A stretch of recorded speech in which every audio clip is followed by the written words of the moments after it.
Dear experts, scholars, and colleagues from the PGM industry. Good morning. I'm really happy and really honored to unveil and to launch China Palladium Yearbook 2024. I'm sure you already have a latest version of our yearbook, and this year represents the third year when we launched this yearbook, and I'm sure lots of you have only heard of our yearbook for the first time, so you might have a lot of questions. Firstly, is it a good book to read?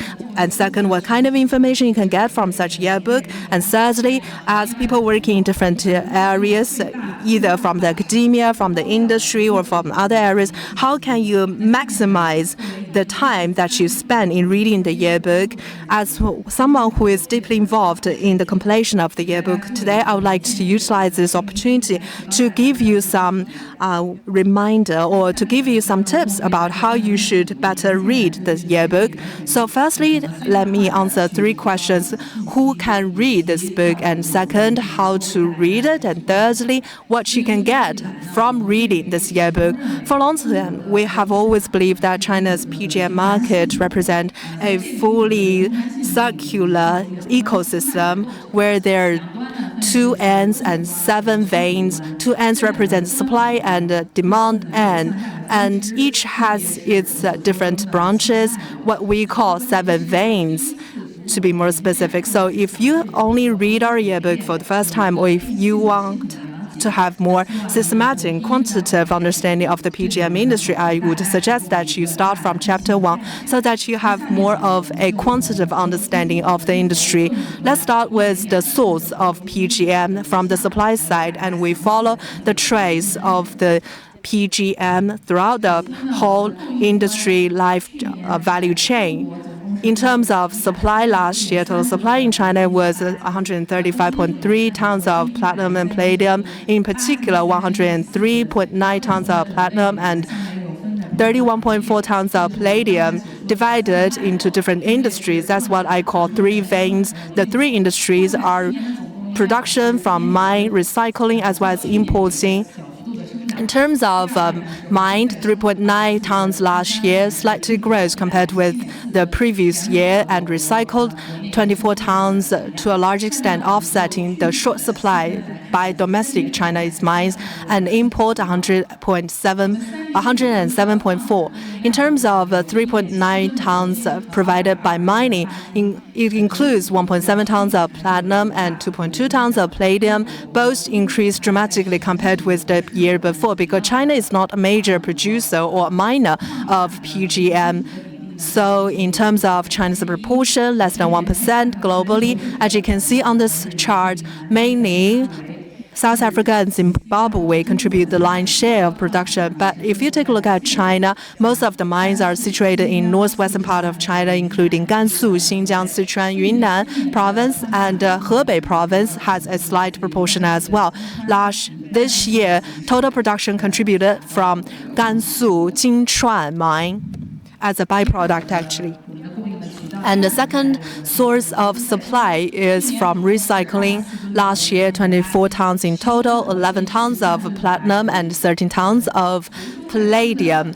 Recycled supply compared with the year before dropped significantly, mainly because of the industry regulation. In order to regulate the recycling industry better, CPIMC in August announced a stoppage, requesting the whole industry to stop recycling of ternary cyclists, because ternary cyclists contain huge proportion of palladium. That's why you see palladium from recycled source dropped even more significant compared with palladium.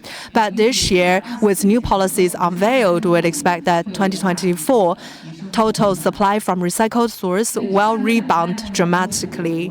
Both the 2 channels represent domestic supply from China. There's a third source importing 107.4 tons, including 91.2 tons of platinum and 16.2 tons of palladium. In terms of imports, import accounts for a lion's share, a huge proportion, to a large extent offsetting the shortage in China domestic supply. As I mentioned, that depending on what kind of PGM you're talking about, there are different importers. For palladium, South Africa, Zimbabwe, both huge exporter to China. We import from the two countries unwound powder. In addition to that, we also import plates as well as other types of semi-finished palladium. And after they are imported into China, depending on different companies' needs, they enter into different provinces. In terms of platinum, mainly they go to Beijing and Jiangxi province. As for palladium, different from platinum, mainly it goes to Shanghai. So in terms of the destination of PGM, after they enter into different provinces, they will be consumed and used by end users or the companies. So now we're at the phase, or we're at the chapter for demand. In 2023, total demand in China, 152 tons for PGM, including 85.5 tons of palladium and 66.5 tons of platinum.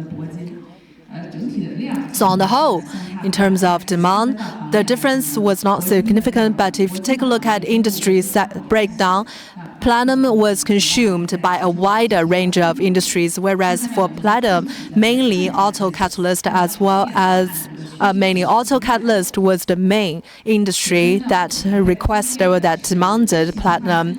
Let's take a look at industry breakdown. Auto catalyst ranking number 1, 92.8 tons, followed by industrial demand, followed by jewelry demand, ranking number 3, and followed by physical investment. That's what we call the 4 veins of demand. But if you further break it down, industrial demand can be divided into 4 segments. I would like to say that demand from glass exceeds demand from jewelry, representing the most important demander or consumer from the industrial segment.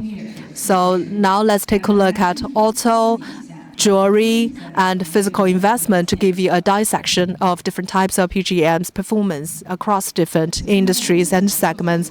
In terms of auto catalyst, 92.8 tons. Out of the 92.8 tons, mainly palladium, 73.7 tons, and platinum, 19.1 tons. Be it platinum or palladium, dramatic increase compared with the year before, mainly because China's initiative to encourage the use of new energy vehicles.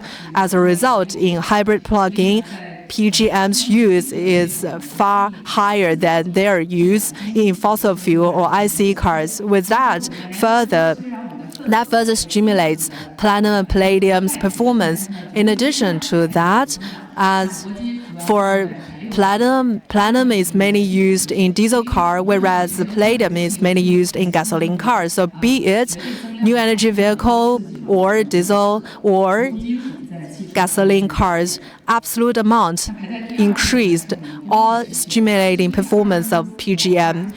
And second, ranking number 2, industrial demand, standing at 41.2 tons, including 29.4 tons of palladium and 11.8 tons of palladium, mostly platinum, and mostly benefiting from the glass industry as well as chemical industry as they expanded their capacity, thus having higher demand for both platinum and palladium, further offsetting the poor performance in electronics and oil segments.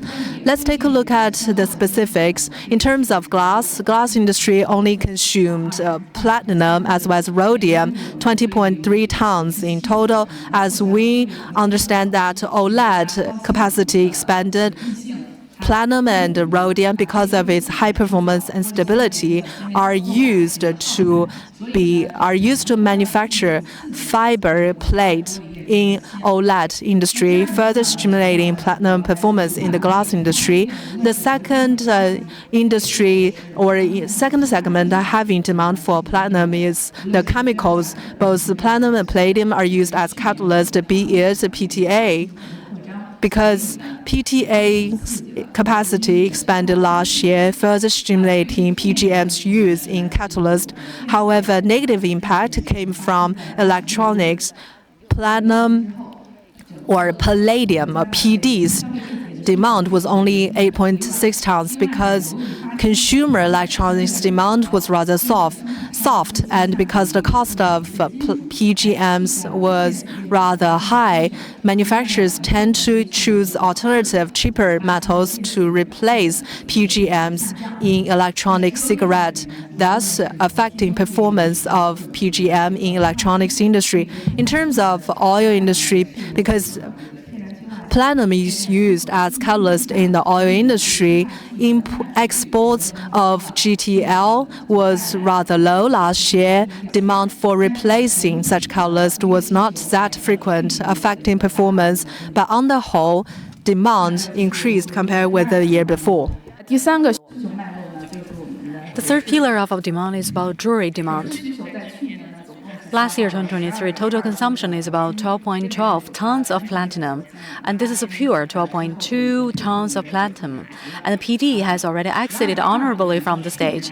12.2 tons, compared with the year before, has been declining a lot ever since the year 2015.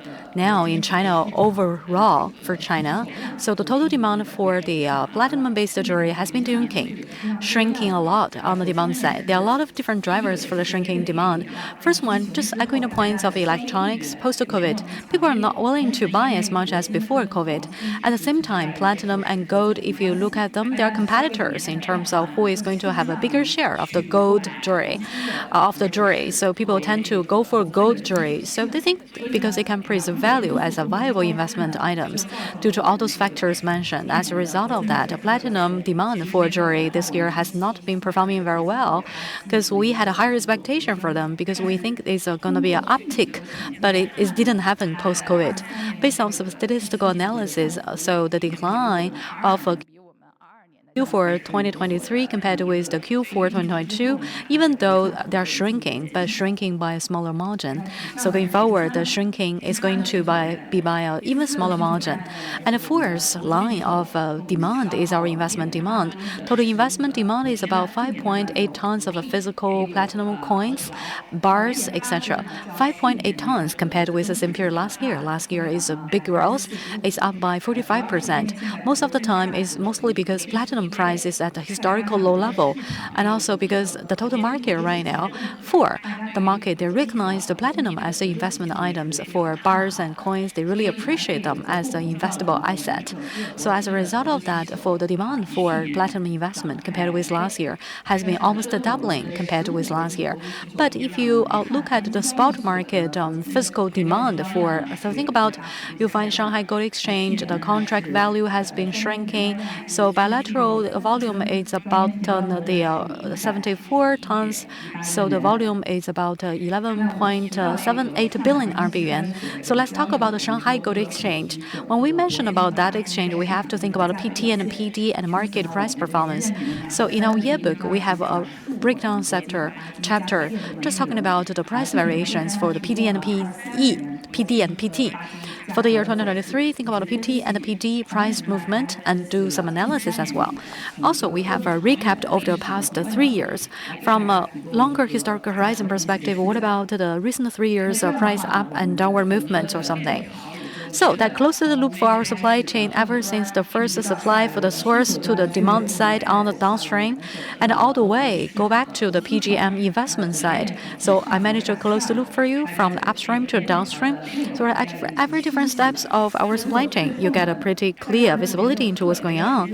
Okay, but if you don't have time to deep dive into the different segment, if you really want to have an overall idea and a big picture about the main idea of our yearbook, as well as the breakdown by sectors, I would like to recommend you to read this first chapter.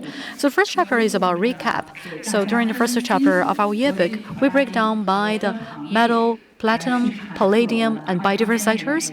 And this is a concrete description of the PD, PT performance across different sectors for the year 2023, and their comparison with their performance over the preceding 1 year, 2022.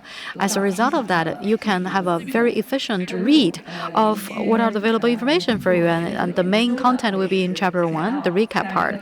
If you're a researcher, if you really want to understand this in the macro context of the economy and trying to map up its PGM development, moment. In our annex, we provided to you the data available in 2015 and all the way to 2023 supply, demand, PT, PD data available to you for that 9-year time window so that you can deep dive into the data available. Okay, without further ado, I would like to say I almost concluded my presentation. I have to say a special thank you to all the organizations who have supported us.